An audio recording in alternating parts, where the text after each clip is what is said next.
Channel. In this video I'm going to show you how to install Google Fonts to your HTML. Let's get started. Open Google Fonts and I have gave the link in the description for it, and its URL is fonts.google.com. So here choose your font, or you can just filter to your style, language and properties like thickness, slant, width, and also the pixel size. Scroll down and I'm going to choose this one, text, by just typing it here. I'm going to just add login, and you can also increase or decrease the font size, and you can preview it, and you can also add the glyphs.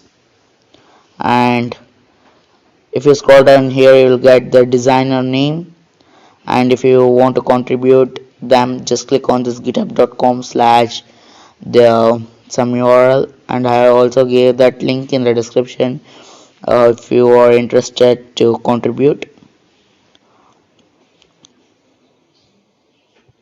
And then click on select the style.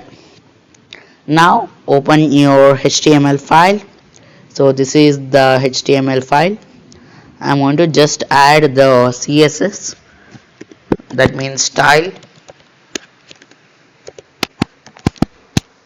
and I'm going to copy this link and paste it above the head tag. If you just paste it below the head tag, it will not run the code, so that's why. And here I'm going to add heading 1, and here I'm going to add this font family. So now I have added the font, Google font. I'm going to open the file. Here you can see login. This way you can easily install Google Fonts to your website. Thank you for watching.